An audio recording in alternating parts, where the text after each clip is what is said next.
किसी भी धर्म का है, कैसे भी आचरण करने वाला है, अगर वो हमारी महारानी के दरबार में आता है तो उसको हम भगवान की तरह आदर करेंगे।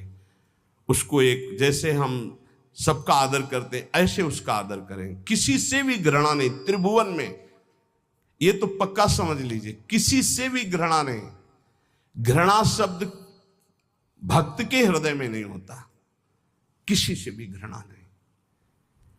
द्वेष, अजात शत्रु भक्त होता है, अगर द्वेष है तो प्रेम प्रकट नहीं हो। अद्वेष्टा सर्वभूतानाम, किसी भी संसार में एक भी से भी अगर द्वेष है, दुश्मनी है, तो भगवत प्राप्ति में बाधा हो जाएगी। अजात शत्रु, तुम्हें गाली दे सर झुका लो, वो तुमसे द्वेष मान रहा है, तुम उससे द्वेष कभी मत मानो। जब दिखाई दे तो नेत्रों से प्रणाम कर लो। और निर्दयता, ये प्रेम में बाधक है। कभी किसी के प्रति कठोर व्यवहार वाणी के द्वारा, मन के द्वारा, तन के द्वारा ना करें। दुराग्रह, ऐसा होना ही चाहिए, ये कभी हट ना करे। जोई जोई प्यारो करे, सोई मोई भावे, ध्यान रखिए। दुराग्रह कभी प्रभु से भी ना करे कि नहीं प्रभु इतना तो होना ही चाहिए, गुरुदेव इतना तो होना ही चाहिए, नहीं। जोई जोई प्यारो करे, सोई मोई भावे। चपलता, जल्दीबाजी, चांचल्यता, ये साधक में नहीं होनी चाहिए।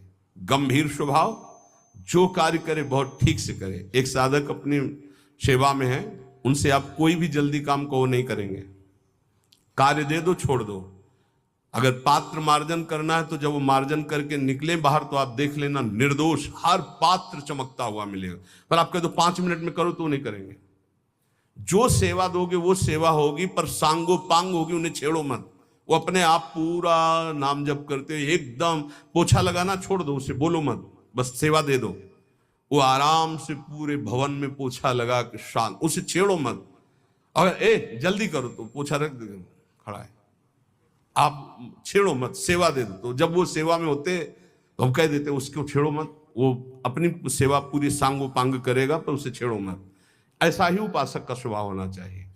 हम जिस कार्य में लगे सांगो पांग उसमें लगे, गंभीरता पूर्वक लगे, जल्दीबाजी नहीं, चांचल्यता नहीं। ये प्रेम प्राप्ति के लिए आवश्यक है। कैसे अगर आप वचन रूपी लक्ष्मण रेखा के अंदर रहोगे तो माया रूपी रावण तुम्हारा हरण नहीं कर पाएगा, तुम्हारी बुद्धि रूपी सीता का अपहरण नहीं कर पाएगी। राम जी वरण कर लेंगे बुद्धि रूपी सीता का, श्याम जी वरण कर लेंगे। भीष्म पितामह अंतिम समय कहते हैं, हे श्री कृष्ण मेरी कुमारी बुद्धि को स्वीकार करो। आज तक इस बुद्धि को कभी किसी ने स्पर्श नहीं किया, ये बुद्धि कुमारी है, वरण कर लो इसको। लेकिन हमारी बुद्धि का तो अपहरण हो गया है, विषयों ने अपहरण कर लिया है। क्यों? क्योंकि हम गुरुदेव के वाक्य रूपी लक्ष्मण रेखा के अंतर्गत नहीं रहे। हम रेखा क्रॉस कर गए, अश्रद्धा कर ली, उनकी आज्ञा नहीं मानी, अवहेलना कर दी, कुतर्क। नहीं, ऐसा कैसे हो सकता है? बहुत विचित्र गुरुजनों की वाणी में सामर्थ्य होती है। कभी गुरु की वाणी पर अविश्वास करके कुतर्क नहीं करना चाहिए। अधैर्य, अगर उपासक में धैर्य नहीं है तो प्रेम प्रकाशित होने में